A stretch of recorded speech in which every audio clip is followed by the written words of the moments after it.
Hello friends, my name is Dr. Jassimran Singh. I am an ENT surgeon practicing at RTI ENT Clinic Ashaparat, Fatehgarh. Today we will talk about a very small topic, deviated nasal septum, यानी नाक की हड्डी का टेढ़ा होना।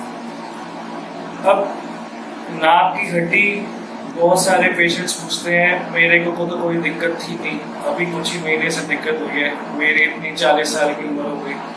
जो नाक की हड्डी जो टेढ़ी होती है वो बचपन से भी टेढ़ी हो सकती है या किसी चोट की वजह से भी टेढ़ी हो सकती है। इसके अलावा कभी कभार किसी दवाई के साइड इफेक्ट की वजह से भी टेढ़ी हो सकती है, जिसमें अंदर का कार्टिलेज खुल जाता है, जिससे एक डिफॉर्मिटी क्रिएट हो सकती है। इसकी वजह से जो सिम्टम्स होते हैं, नाक का बंद होना, नाक से खून आना, नाक से रेशा बंद निकलना, रेशा साइनस के अंदर जम जाना, जिसकी वजह से साइनस के सिम्टम्स होना, सर में दर्द होना, ये सारे सिम्टम्स हो सकते हैं।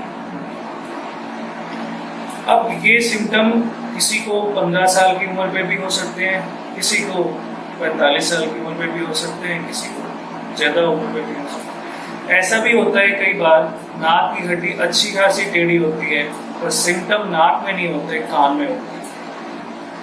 नाक ब्लॉक होने की वजह से यूस्टेशियन ट्यूब या उसके फंक्शन पे कुछ इफेक्ट आने की वजह से कान में दर्द होना, मीठा मीठा दर्द होना, बीच में ठीक हो जाना, फिर दर्द होना, कान में भारीपन लगना, ऐसा भी सिम्टम्स हमें देखने को मिलते हैं।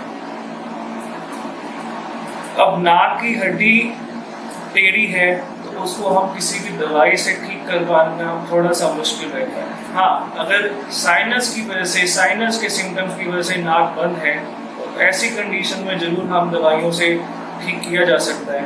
अगर नाक की हड्डी टेढ़ी होने की वजह से नाक बंद है, उसमें हमें सर्जरी करके नाक की हड्डी को सीधा करना है। अगर नाक की हड्डी खाली अंदर से ही टेढ़ी है तो उसका एक दूरबीन के द्वारा ऑपरेशन होता है, जिसको हम सेप्टोप्लास्टी कहते हैं, जिसमें बाहर से कोई चीरा नहीं आता और अंदर से ही नाक के अंदर चीरा लगाकर हड्डी, टेढ़ी हड्डी को काट दिया जाता है और उससे बंद नाक खुल जाता है। अगर किसी चोट की वजह से या किसी और कारण की वजह से, जन्मजात डिफेक्ट की वजह से नाक की हड्डी बाहर से भी टेढ़ी है तो ऐसी कंडीशन में हमें राइनोप्लास्टिक भी करनी पड़ती है, जिसकी वजह से चीरा एक बाहर नाक के नीचे यहाँ पे कॉलुमेला पे एक छोटा सा चीरा आता है, जो मोस्टली 1 महीने से 6 महीने के बाद देखना बंद हो जाता है। ऐसे कंडीशन में हम नाक के चीरा, यहाँ चीरा लगा के पूरा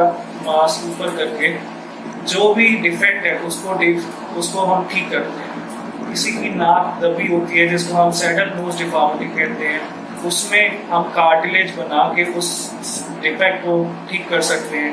किसी का नाक ज़्यादा उभरा हुआ होता है, उसको हम कहते हैं, उसको हम रेस्पर के द्वारा घिस कर उसको सीधे कर सकते हैं। किसी की नाक की हड्डी किसी एक या साइड, राइट या लेफ्ट, डिविएटेड होती है बाहर से, उसको क्रूप नोज कहते हैं। ऐसी कंडीशन में हम यहाँ नाक की सेप्टाइनोप्लास्टी में यहाँ से हड्डी को ऑस्टियोटमी करके उसको सीधा करते हैं।